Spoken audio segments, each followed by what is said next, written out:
we have seen how to find out the dimensions.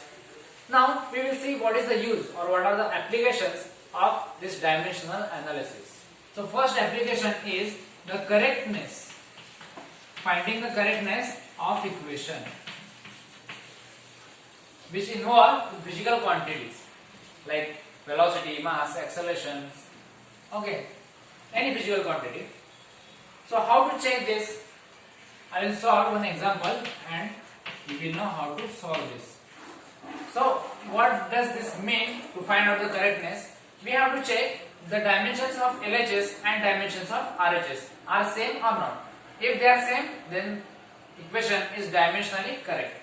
Otherwise it is wrong. So this is the final speed, this is initial speed, acceleration and time. We know dimension of speed, that is L m raised to 0 t raised to minus 1. That is equal to u is also speed, so this will also have the same dimension, L m t raised to minus 1. Plus, you can write all here 1. What are the dimensions of acceleration? L m t raised to minus 2, m0 t raised to minus 2. You have seen this, speed per unit time. So extra time but with denominator. Now what is dimension of time? L m t raised to 1, and m and l have 0 dimension. So now how to multiply this? This I will take as it is. How to multiply these two quantities is, you know the rule, a raised to b into a raised to c is equal to, we add b plus c, we add powers and keep the base as it is. So a raised to b plus c. So what we have to do here in dimensional analysis, when we are multiplying any two physical quantities, we should check the base are same and then add the powers. So I will just solve this one. So L raised to 1 plus 0, m raised to 0 plus 0 and t raised to minus 2 plus 1. So this will be the dimension of a into t, correct? Now I will simply add L raised to 1, m raised to 0, t raised to minus 2 plus 1 is minus 1. So I can write here now equal to L1 m0 t raised to minus 1. Okay.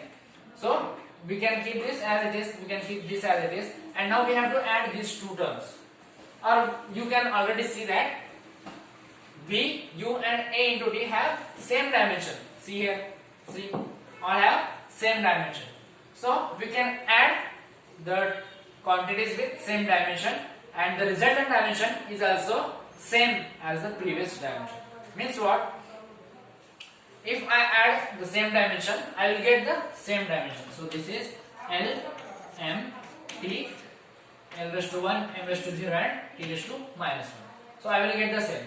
Now you can check LHS and RHS has the same dimension. So this equation is dimensionally correct. You can remember one thing, why we can add the two dimension and get the same dimension. Can we add different dimension and then what we get? So I will give one example. Suppose I have traveled 2 km. So this is length, right? Then I have traveled for 10 minutes. Can I add 2 plus 10 equal to 12? No, because kilometer and minute cannot be added. That's why we cannot add different dimension. If dimension is same, then only we can add. So suppose I have traveled first 2 km and then 1 km. See? Then I can add 2 plus 1 equal to 3 and see dimension is same. So it must be have unit kilometer. Now let's find out another equation. Let's check this equation is dimensionally correct or not. Here v is final speed, u is initial speed and both are square. A is acceleration and s is distance. Sometimes we call it as x or d. So we know the dimension of speed is L m raised to 0 t raised to minus 1. So I have to square this to get v square and u square. So how to square? We will multiply this like this, a raised to b raised to c. We can write this a raised to b into c, correct? How to square? L raised to 1 into 2 is 2, m raised to 0 into 2 is 0 and minus 1 into 2 is minus 2. So if V has this unit, then U square will also same unit because both are speeds. So this will be equal to L square m raised to 0 t raised to minus 2 plus. Now 2 is dimensionless, means it has no dimension. It does not involve length, mass, time or any fundamental quantity. So we can ignore this, any constant, not just 2, any constant, 5, 10, 19, minus 3, anything, if it is constant, then you can ignore it in dimensional analysis. So such constants are called as dimensionless. So they don't have any dimension. We will ignore this 2 here in dimensional analysis and multiply A into S. So A is acceleration, I will write below. So A has dimension L raised to 1, m raised to 0 and t raised to minus 2. Now what is the dimension of distance? It is L raised to 1, m raised to 0 and t raised to 0. Correct?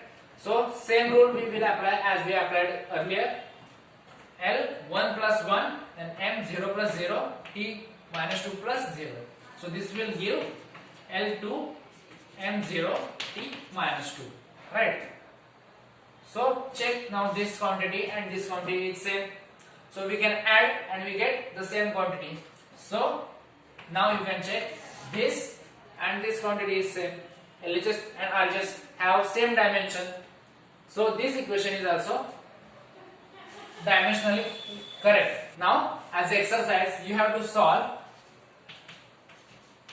S equal to U t plus half AT squared. What you have to do, you have to check the dimensions of all and then you have to check the dimension of LHS is equal to RHS or not, and then check again, check UT plus AT squared. Okay, check dimension of this equation also. Let's say this is S dash. Okay, so check dimensions of these two and you can check whether these two equations are dimensionally correct or incorrect.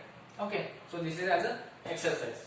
The second application of dimensional analysis is to establish relation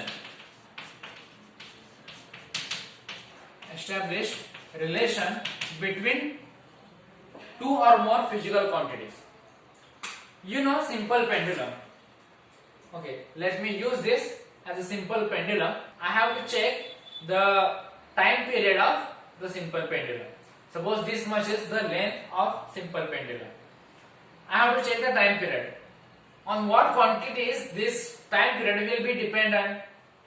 Okay, so suppose I have given vibrations, then suppose I increase its length and then I will check its time. So it travels with different speed. So if the speed is different, then time will be also different. So I know the time period of the simple pendulum depends on the length of the pendulum, but I don't know whether it is raised to 2, 3, half, I don't know. So I will write here A. I don't know. Then it also depends on the acceleration due to gravity. It is I also don't know what should be the power here. So I will write here B. So now I have to check what are the values of A and B. So now you can check, is there any other constant or any other physical quantity which can affect the time? No, only two quantities are dependent. So what is G? This is acceleration. Okay, so what we will do, we will compare these two sides dimensionally and we know if that equation has to correct, then the dimensions of LHS and RHS should be same. So we know the dimensions of T, that will be L raised to 0, m raised to 0 and t raised to 1. This is dimension of time. Now equal to, so proportionally constant can be anything, but the dimension should be equal. So here is the length.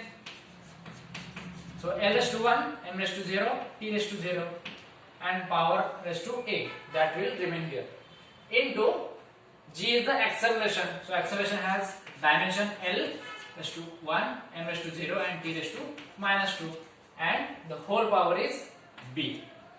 So this will be equal to L 1 plus 1. We cannot add it directly because here is the power. So what will we do first? We will multiply this here. This power will be multiplied. N raised to a, m raised to 0 into a 0, t raised to 0 into L raised to b, m raised to 0 and t raised to minus 2. Now we can add a plus b like this. So this will give me L raised to a plus b, m raised to 0 and t raised to 0 plus minus 2b. So minus 2b. So now this and this should be same. A plus b must be equal to 0 because dimensions should be same. So what I get? I get one equation, a plus b equal to 0. Then here there is no problem, 0 equal to 0. Then we get 1 equal to minus 2b or minus 2b equal to 1. So from this what I will do? I will find out the value of b and then of a. So from this b equal to 1 by 2 and this minus n. So this will be minus half. Then what will be the value of a? So I put the value of b in this equation. So I will get a minus half equal to 0. So a equal to half. So I get a equal to and b equal to. Now I can put this value here. So t is directly proportional to L raised to, or I will write a small l. Small l raised to a means half and g raised to b means minus half. This is under root, raised to half means under root. So we can write L and this is minus. So this is at the denominator. So this will be minus g. So if you check the time period, the equation for time period is t equal to 2 pi under root L by g. So we cannot calculate the constant, but we can find out the relation, how it is proportional to. We can say that t is proportional to L by g in under root. So this is the second application of dimensional analysis. We can check how it is proportional to another quantity. Now the third factor or third application is to find out the conversion factor.